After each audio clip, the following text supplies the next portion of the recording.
साम्य अवस्था मतलब सब समान, ये तो कभी भी नहीं होगा। सबके अपने अपने संस्कार हैं, सबके अपने अपने पीछे के वो लेके चल रहे हैं, तो उसके अनुसार उनकी रुचि हैं, उनके अनुसार ही उनके पुरुषार्थ की उसमें विभिन्नता दिखाई देती है, उनके आचरण स्वभाव में, व्यवहार में, सब जगह विभिन्नता दिखाई देती है। तो यहाँ पर ये कहा कि सब नर और नारी धर्मशीलाहा, धर्म के स्वभाव वाले हैं।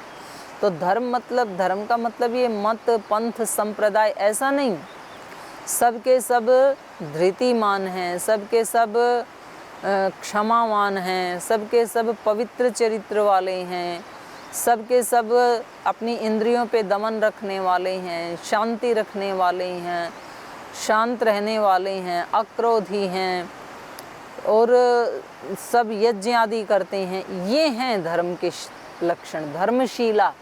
और फिर उसके अतिरिक्त सब अपने अपने कार्य में लगे हुए हैं। कुछ लोग जिनकी ड्यूटी राज परिवार में है वो अपना काम कर रहे हैं, कुछ किसान हैं वो अपना सेवा में खेत में काम कर रहे हैं, डॉक्टर हैं तो अपने क्लिनिक में, हॉस्पिटल में जाके सेवा कर रहे हैं। तो इसको कहते हैं अपने अपने धर्म में लगे रहना।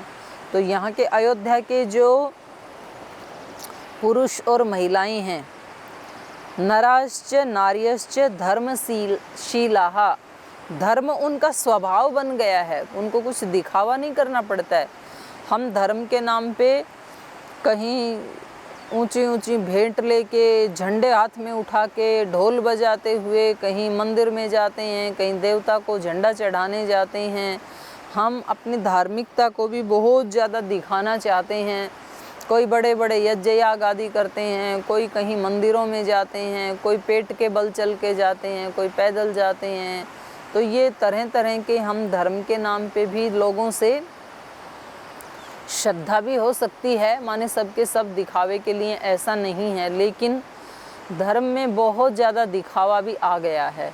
माने धर्म की आत्मा को तो हमने एक तरह से मार ही दिया और उसका जो शरीर है उसको हम ओढ़ करके और उस अपने आप को धार्मिक कहलाने की जो है चेष्टा करके और धर्म की वहीं इतिश्री कर देते हैं। तो धर्म जीने का है, ऐसा इन्होंने बताया रामायण में कि सबके सब नर नारी धर्मशीलाः सुसंयताः। जब धर्म का, जो धर्म के मैंने गीता के 26 गुण बताए, योग दर्शन के 10 गुण बताए और मनुस्मृति के 10 गुण बताए, वैसा जिनका जीवन होगा तो उनके जीवन में असंयम आने की तो कहीं गुंजाइश ही नहीं है। तो सबके सब वहाँ कैसे हैं लोग? सुसंयताः, सुसंयमी हैं। संयता माने संयमी, संयता माने सुसंयमी, बहुत अच्छे से संयमी, मतलब किसी के मन में ही नहीं आता है असंयम की बात। अब हम कहते हैं कि बच्चे ऐसे हो गए, आजकल के युवक ऐसे हो गए, युवतियां ऐसे हो गए, सन्यासी ऐसे हो गए, लेकिन इन सब को बनाया किसने? जिम्मेदारी किसकी है? बच्चा जब आता है तो उसको तो कुछ भी नहीं पता होता है, हम ही बच्चों को सिखाते हैं।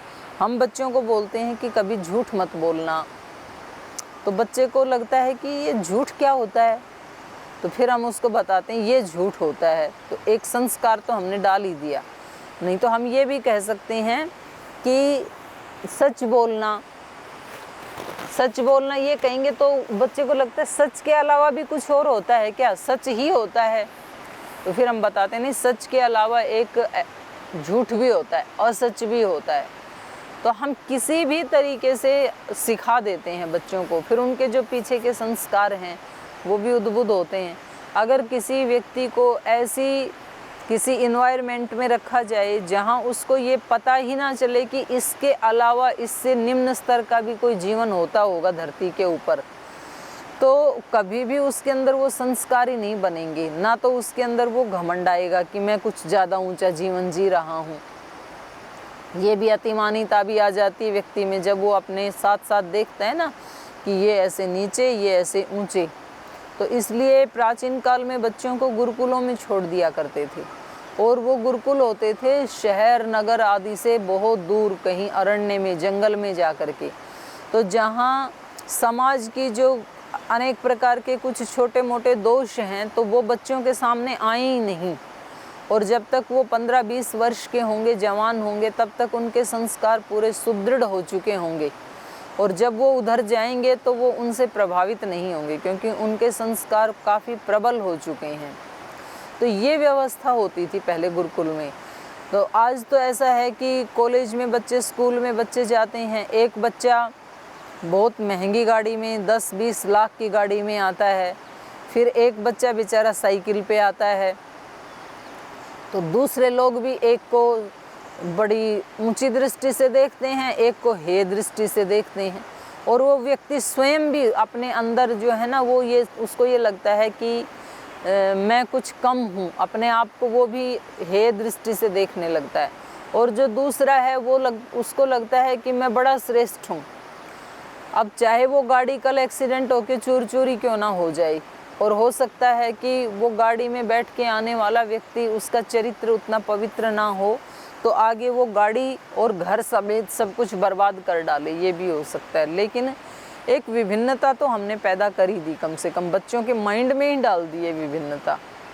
तो पहले राजा लोग भी अपने बच्चों को गुरुकुलों में ही पढ़ाते थे, श्री राम से लेके भगवान कृष्ण से लेके सब ये गुरुकुलों में पढ़े, ताकि इनके मन में एक साम्यता की स्थापना हो जाए बाल्यकाल में। तो यहाँ पर इनके नगरवासियों के लिए कह रहे हैं कि सारे कैसे हैं, सुसंयता, सुसंयमी हैं, धर्मशील हैं। तो अपने ऊपर संयम रखना ये तभी आ सकता है जब बचपन में ही ऐसी शिक्षा व्यवस्था हो और हमारे आसपास का जो माहौल है वो भी ऐसा हो, तो तभी आ सकता है। मुदिताशील वृत्ताभ्याम महर्षय इवामला। मुदिता, सब प्रसन्न रहते हैं, कोई वहाँ पर डिप्रेशन की बीमारी नहीं है। अभी तो ये बड़े अफसोस के साथ कहना पड़ रहा है कि जो भारत देश, जो ऋषियों का देश, जो सबके दुखों का नाश करने वाले थे, सबके तनाव को, डिप्रेशन को दूर करने वाले थे हमारे ऋषि लोग, अब उन्हीं ऋषियों के देश में अब सेकंड नंबर के ऊपर तनाव और अवसाद से युक्त भारत आ रहा है। तो ये देखो, ये रामायण का, ये तो कह रहे हैं सर्वे मुदिताः, अयोध्या में सब प्रसन्न हैं, कोई अप्रसन्न भी नहीं है। डिप्रेशन की और बीमार की तो बात ही छोड़ो, सब मुदिता, मुद हर्षे, मुदिता शब्द हर्ष, मुद धातु का अर्थ हर्ष होता है, तो सब हर्षित हैं। हर्ष तो सुख से भी ऊंची वाली स्थिति है ना, हम हर्षित होते हैं कभी होली को, दिवाली को, कभी घर में ब्याह शादी होती है, वो जो हमारे चित्त की स्थिति होती है हर्ष की, या कभी कोई पुरस्कार मिल गया, या कभी कोई ऐसी उपलब्धि हो गई, कोई इलेक्शन जीत गए, उस समय हम हर्षित होते हैं। अयोध्या वाले तो हर समय हर्षित रहते हैं, मुदिता। तो आज वहाँ से चलते चलते ये इसी भारत की बात कर रहे हैं जिसमें हम आज रह रहे हैं ना, वही भारत है ये जो यहाँ रामायण में चर्चा की जा रही है। कोई कल्पना की कोई नगरी नहीं है ये अयोध्या, ये इसी धरती के ऊपर ही है अयोध्या। तो अब चलते चलते आज क्या हालत हो गई, आज कितने लोग हर्षित हैं। आज तो कोई टॉर्च लेके ढूंढना पड़ेगा कि कोई आश्रम में, गुरुकुलों में रहने वाले सन्यासी हैं वो भी हर्षित हैं, या वो भी डिप्रेशन में ही हैं, या वो भी आपस में लड़ाई झगड़े ही करते रहते हैं। और उस समय एक सामान्य नगर का वासी भी मुदिता, हर्षित है। तो ये हमने क्या बना दिया अपने देश को, माने सब डिप्रेशन में। और इसमें बहुत बड़ा रोल है मोबाइल का। जब से मोबाइल आया है ना, तो एक तो उसकी जो रेज निकलती हैं वो शरीर के लिए, माइंड के लिए बहुत हानिकारक हैं। जो लोग रात को सोते समय मोबाइल को देखते हैं आधा घंटा, पौना घंटा, फिर उनको अच्छी नींद नहीं आती है, या तो उनको आएगी नहीं आधे घंटे, 1 घंटे तक नींद, वो करवटें बदलते रहेंगे, क्योंकि उसकी जो वो रेज है ना, वो शांति का नाश करती हैं और उत्तेजना को उत्पन्न करती हैं। तो इसलिए व्यक्ति का माइंड शांत होगा ही नहीं, वो बेड के ऊपर जाके गिर भी जाएगा, लेट भी जाएगा, तो भी नींद नहीं आएगी उसको। तो हमारे यहाँ तो रात को सोते समय मंत्र पाठ करने का विधान है, वैदिक पद्धति में। तो जब हम मंत्र पाठ करते हुए और अच्छी बातें सोचते हुए, ध्यान करते हुए, अनुलोम विलोम प्राणायाम करते हुए सोते हैं तो बहुत अच्छी नींद आती है, गहरी नींद आती है। और वो लगभग 5-6 घंटे में ही व्यक्ति इतना तरोताज़ा हो जाता है कि फिर वो आगे आने वाले 17-18 घंटे आराम से सेवा कर सकता है। ये तो वैदिक पद्धति, और इस पे आना पड़ेगा। अब दूसरे देशों ने तो इसको देख लिया, वो तो वापस लौट रहे हैं, उसी वैदिक पद्धति की तरफ लौट रहे हैं वो, जो कभी हमारे ऋषियों ने सारे संसार को दी थी। और हम अभी उनकी होड़ करके और डिप्रेशन की तरफ जा रहे हैं, रोगों की तरफ जा रहे हैं, तनाव की तरफ जा रहे हैं। हमारे पास मोबाइल है तो हम रात को भी देखते हैं, पूरे दिन भी उसी में लगे रहते हैं। तो एक तो उसकी लाइटें, उसकी रेज वो हानिकारक, दूसरे फिर उसमें जो मैसेज आते हैं वो भी कोई बहुत हमारा ज्ञान बढ़ाने वाले हों या चरित्र को ऊंचा उठाने वाले हों, ऐसा तो कुछ आता नहीं है। फालतू की बातें ज़्यादा आती हैं, मुश्किल से 0.1% कभी कोई अच्छी बातें भले ही मिल जाओ, वरना तो लोग ऐसे ही सामान्य बातें या तो हल्की बातें वो उसके ऊपर डालते रहते हैं, और उसमें हम अपने कितने 6-6 घंटे, 4-4 घंटे, 5-5 घंटे बर्बाद करते रहते हैं। एक टेक्नोलॉजी का बहुत अच्छा साधन है कार्य करने के लिए, उसकी मनाही नहीं है, लेकिन जो हम अनावश्यक रूप से फेसबुक, व्हाट्सएप और पता नहीं किस किस उसमें प्रोफाइल में जा कर के अपने घंटों घंटों जो बर्बाद करते हैं, तो उससे हमारे जीवन का निर्माण नहीं होता है, निर्वाण होता है उससे, और उससे रोग आते हैं, उससे शांति नष्ट होती है, और उससे संयम नष्ट होता है हमारा। तो उससे हमारे अंदर मुदिता की भावना नहीं आती। जो 3 भावनाएं बताई योग दर्शन में, मैत्री, करुणा, मुदिता, मित्रता की भावना होनी चाहिए दिलों में। या तो कोई दुखी है तो उसको देख के करुणा की भावना होनी चाहिए, या सब अपने अपनी जगह सुखी हैं, खुश हैं, तो उनको देख करके मुदिता की भावना होनी चाहिए, हर्ष की भावना होनी चाहिए। तो यहाँ तो सारे के सारे मुदिता के भाव में हैं, क्योंकि मुदिता की भावना होती है पुण्य आत्माओं को देख करके। तो अयोध्या में तो सब पुण्य आत्माएं रहते हैं, तो उनको देख करके सब परस्पर एक दूसरे को देख करके हर्षित होते हैं। कितनी बड़ी बात है ये भारत का ही वर्णन किया जा रहा है। मुदितः शीलवृत्ताभ्याम, हमेशा प्रसन्न रहने वाले, हर्षित रहने वाले हैं। और शीलवृत्ताभ्याम, शील और सदाचार की वृत्ति माने व्यवहार, तो शील और व्यवहार की दृष्टि से महर्षय इव अमलाहा, ओहो कमाल ही कर दिया यहाँ तो महर्षि वाल्मीकि जी ने। शील और व्यवहार की दृष्टि से यहाँ के लोग कैसे हैं? अयोध्यावासी महर्षय इव अमलाहा, महर्षियों की तरह मल से रहित। जैसे ऋषियों के, महर्षियों के चित्त में उन्होंने सारे मलों को धो दिया, उनका चित्त जैसे स्फटिक मणि की तरह से पारदर्शी होता है, पवित्र होता है, जैसे सबका उपकार करने वाला होता है, ऐसे सबके दिल हैं। अब बताओ इनको कौन सी पूजा करने की ज़रूरत है? कबीरा मन निर्मल भया ज्यों गंगा का नीर, पीछे पीछे हरी फिरें कहत कबीर कबीर कबीर। जब व्यक्ति का मन गंगा के पानी की तरह से, हम गंगा के किनारे बैठे हैं, अभी तो बारिश हो रही है तो थोड़ा सा मिट्टी का पानी लग रहा है यहाँ पे, वरना तो गंगा का पानी जो है वो बहुत स्वच्छ होता है। लोग वर्षों तक बोतल में भर के रखते हैं अपने घरों में, तो भी दूषित नहीं होता है वो। तो जिसका मन निर्मल हो गया गंगा के पानी की तरह से, और शीतल भी, गंगा का पानी शीतल भी होता है क्योंकि बर्फ़ पिघल पिघल के आती है ऊपर से हिमालय से, तो शीतल, जिसका मन शांत भी है, पवित्र भी है, तो फिर तो उसके मन में तो हमेशा ही भगवान प्रतिबिंबित रहते हैं। तो उसको भगवान को ढूंढने के लिए कहीं जाने की ज़रूरत नहीं है, भगवान उसके पीछे पीछे चलते हैं। फिर कहते हैं भाई मुझे ज़रूरत है तेरे जैसे पवित्र चरित्र वाले भक्तों की, ऐसे शीलवान व्यक्तियों की। तो इन व्यक्तियों के, इन नगरवासियों के शील कैसे हैं और उनके काम करने की शैली, जो जीवन पद्धति है, जो उनकी प्रवृत्ति हैं, वो कैसी हैं। महर्षय इव, महर्षियों की जैसी काम करते हैं, लेकिन सब निष्काम भाव से, निस्वार्थ भाव से, बिना उन कामों के में आसक्ति किए अपने अपने स्वधर्म का पालन कर रहे हैं। बस उसको मतलब छोड़ना पड़े तो 1 मिनट में भी वो छोड़ दें, ऐसी उन्होंने अपने वहाँ की परिस्थिति बनाई है। और ऐसी परिस्थिति में श्री राम पले बढ़े, अपने वहाँ ऐसा देखा।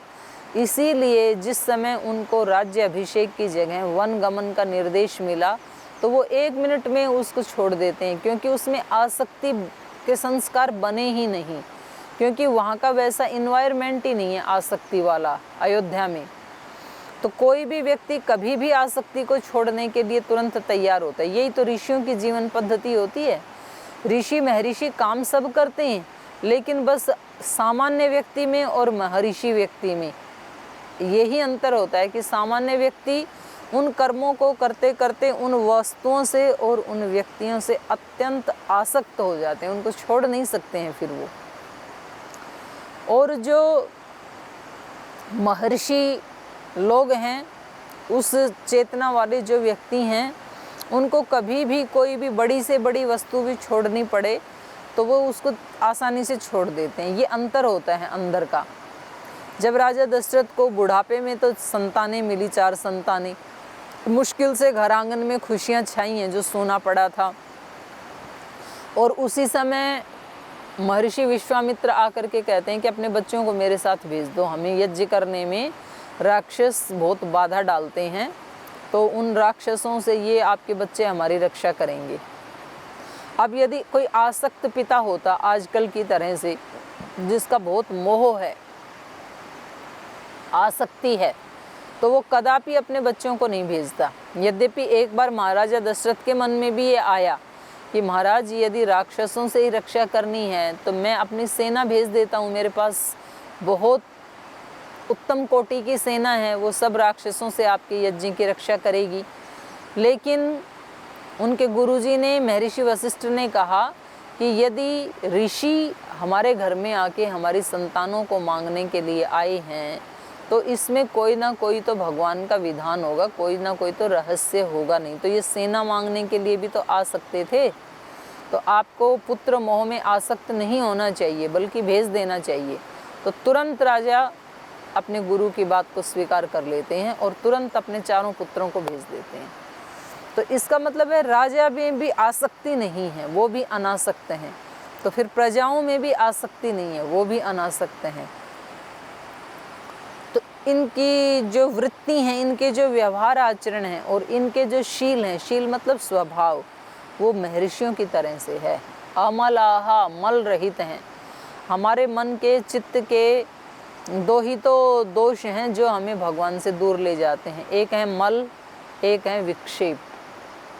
मल का मतलब है कि हमने बहुत सारे ऐसे संस्कार अपने अंदर पैदा कर लिए हैं, उनके हमने पहाड़ के पहाड़ बना लिए हैं कि वो एक कितनी मोटी लेयर बीच में बन गई है भगवान के और आत्मा के बीच में, कि वो हमें भगवान का दर्शन होने ही नहीं देती है।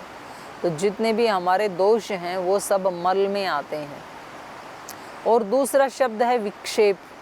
विक्षेप का मतलब, मल का मतलब है जैसे शीशे के ऊपर बहुत सारी धूल की परत जम गई तो अब इस शीशे में मुंह दिखाई नहीं देगा, इसको कहते हैं मल। आत्मा के ऊपर मल चढ़ गई, वो है वहाँ पे, शीशा वहीं पर ही है, वहाँ दिखाई दे सकता है आपको अपना प्रतिबिंब, लेकिन मल के कारण दिखाई नहीं देता। दूसरा होता है विक्षेप। यदि शीशे को बहुत ज़ोर से ऐसे ऐसे ऐसे ऐसे हिलाते रहें तो उसमें ठीक ठीक चित्र दिखेगा नहीं। ठीक ठीक चित्र देखने के लिए शीशे को स्थिर करना पड़ता है। तो चित्त में परमात्मा के प्रतिबिंब को देखने के लिए या अपने आत्मा के ही स्वरूप को देखने के लिए अपने चित्त को इन 2 दोषों से मुक्त करना होता है। एक मल से मुक्त करना होता है, दूसरा विक्षेप से, जो हमारे चित्त की चंचलता है, जो हमारा चित्त इधर उधर हिलता डुलता रहता है, इससे हमें अपने चित्त को मुक्त करना पड़ेगा। तो मल, विक्षेप, इनसे मुक्त। तो यहाँ पर कहा अमलाहा, किसी के भी चित्त में मल नहीं है, मल से मुक्त हैं वो, मल विक्षेप से मुक्त होते हैं, वो तो महर्षि होते हैं। इसलिए यहाँ के तो नागरिक ही महर्षियों जैसे हैं।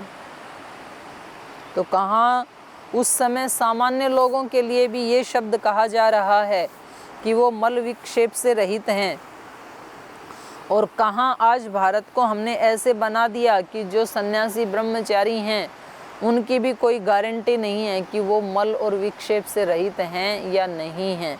जिनके इतने ज़्यादा फॉलोअर्स रहे, इतने ज़्यादा ऊंचे जो साधु सन्यासी जिनको लोगों ने इतना सर माथे पे बिठाया, उन लोगों के चित्त में भी इतने मल विक्षेप मिले कि मतलब किसी देश के सन्यासी चरित्र के मामले में जेल में बंद हों तो ये उस देश का शुभ लक्षण नहीं है। आने वाली पीढ़ियां अगर उसको पढ़ेंगी कि हमारे देश में ऐसे ऐसे भी सन्यासी हुए, तो वो हमारे बच्चों को पढ़ाने के लिए या बताने के लिए, दिखाने के लिए वो शुभ नहीं है।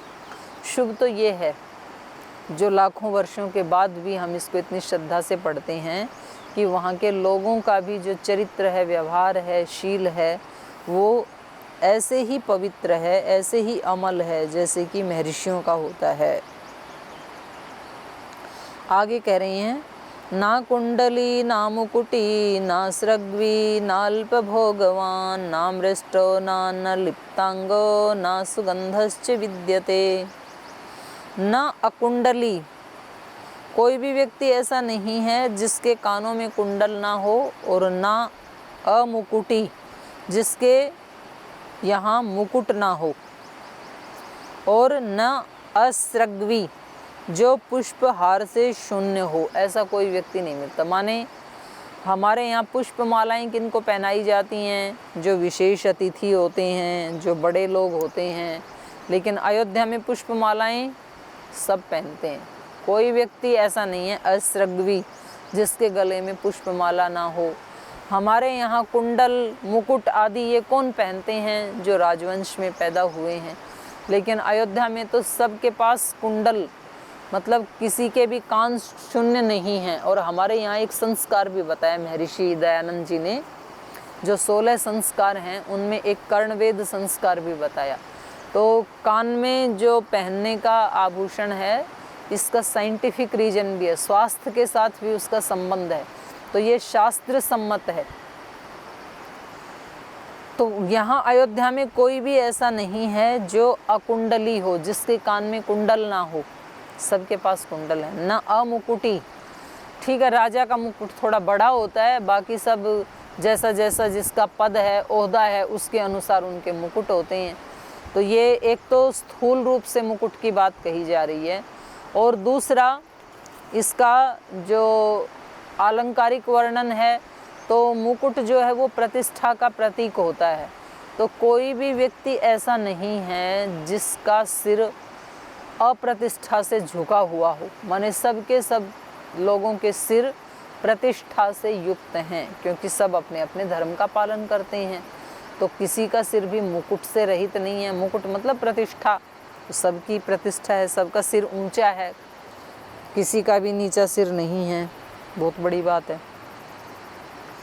ना कुंडली ना मुकुटी ना स्रग्वी ना अल्प भोगवान, कोई ऐसा नहीं है जिनके पास भोग की सामग्रियां अल्प हों, माने धन धान्य की कोई कमी हो, समृद्धि की कोई कमी हो, ऐसा एक व्यक्ति भी नहीं है। गरीब कोई नहीं है वहाँ पे, सब के सब अमीर हैं। न अमृष्ट, कोई ऐसा व्यक्ति नहीं है जो अमृष्ट, मृष्ट माने दूषित, गंदा, अमृष्ट मतलब शुद्ध। कोई भी व्यक्ति वहाँ पर दूषित नहीं दिखाई देगा। माने शरीर की दृष्टि से भी, व्यवहार की दृष्टि से भी, चरित्र की दृष्टि से भी सब अमृष्ट हैं। न अमृष्ट माने मृष्ट हैं सब, अमृष्ट नहीं हैं। मृष्ट का मतलब होता है मांजा हुआ, तो मांजा हुआ तो शुद्ध होता है ना, पवित्र किया हुआ। तो यहाँ पर सबके सब शरीरों से, कपड़े की दृष्टि से, शरीर की दृष्टि से, चरित्र की दृष्टि से, व्यवहार की दृष्टि से सबके सब मृष्ट हैं, पवित्र हैं, शुद्ध हैं। न नलिप्तांगः, और कोई भी ऐसे नहीं हैं जो सुंदर सुगंधित कुछ दिव्य लेप आदि अपने शरीर में ना लगाते हों। तो इसका आयुर्वेद में भी विधान है कि जब हल्का सा कोई ऐसा सुगंधित लेप शरीर में लगाते हैं तो उसमें मन की प्रसन्नता बनी रहती है। और अगर कहीं व्यक्ति को दुर्गंध आती है कहीं अपने मुख से, पसीने से, तो वो उस व्यक्ति को खुद भी खिन्न रखती है, उसको अच्छा नहीं लगता है फिर।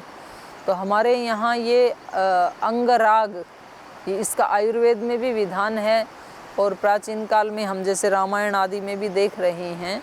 तो कोई ऐसा व्यक्ति नहीं है जो अलिप्तांगः, जो चंदन आदि का लेप न करता हो।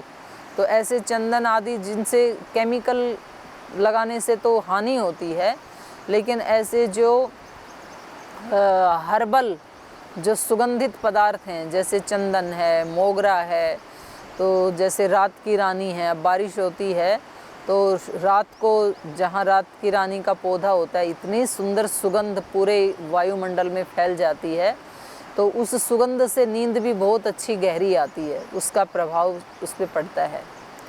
तो वहाँ पर कोई व्यक्ति ऐसा नहीं है जो साफ़ सुथरा न रहता हो, जो चंदन आदि का लेप न करता हो। न असुगंधश्च, माने जिसके अंदर सुगंध ना आती हो। तो सुगंध दो प्रकार की होती है, एक सुगंध जो केमिकल आदि की है तो वो तो हानिकारक होती है शरीर के लिए, लेकिन एक सुगंध जो हर्बल होती है वो आयुर्वेद की दृष्टि से हमारे शरीर के लिए अच्छी बताई गई है। तीसरी जो अपने चरित्र की सुगंध होती है, जो संयम की सुगंध होती है, जो पवित्रता की सुगंध होती है, जो शील की, अहिंसा की, सत्य की, अस्तेय की, ब्रह्मचर्य की, ये जो आचरण की, पवित्रता की, धर्म वाले आचरण की जो सुगंध है वो सबसे बड़ी सुगंध होती है। आत्मा की जो सुगंध होती है, जो आत्म भाव में रहते हैं। तो ऐसे कोई व्यक्ति वहाँ नहीं है जिसमें सुगंध ना आती हो। कोई ना कोई प्रकार की सुगंध सबके अंदर है। किसी के पास किसी कार्य विशेष को करने की सुगंध है, किसी के पास चरित्र की पवित्रता है, धन धान्य की भी सुगंध है। तो सब प्रकार से वो लोग भरपूर हैं, सब प्रकार की सुगंधों से भरपूर हैं। नामृष्टभोजी नादाता नाप्यनंगद निष्कधृत न हस्ताभरणो वापि दृश्यते नाप्यनात्मवान। न अमृष्ट भोजी, मृष्ट ऊपर बताया था, मृष्ट माने पवित्र और अमृष्ट माने अपवित्र। अपवित्र भोजन करने वाला कोई नहीं है। न ऐदाता, कोई व्यक्ति ऐसा नहीं है जो दानशील ना हो। सबके अंदर देने की प्रवृत्ति है, और ये जो देने की प्रवृत्ति है ना, ये ही लेने का मूल मंत्र है। धनवान बनना है यदि किसी को, तो हमारे शास्त्रों में कहा कि वो दान देना शुरू कर दे। आज हम इस विज्ञान को भूल गए। हम कहते हैं कि लाओ, मुझे लेना है, केवल देने के लिए तैयार नहीं है। और जो लेने के लिए तैयार है उसके पास है वो भी छिन जाता है। अगर आपको वास्तव में ही लेना है तो आप देना शुरू कर दें। तो यहाँ अयोध्या में ऐसे लोग रहते हैं जो न अदाता कोई भी नहीं है। तो ये बड़ा सुंदर वर्णन चल रहा है। मन करता है कि इसको पढ़ते ही जाएं, उसको देखें, लेकिन समय की अपनी मर्यादा है। तो आज यहीं पाठ को विराम देना पड़ेगा। शेष चर्चा हम कल करेंगे। ओम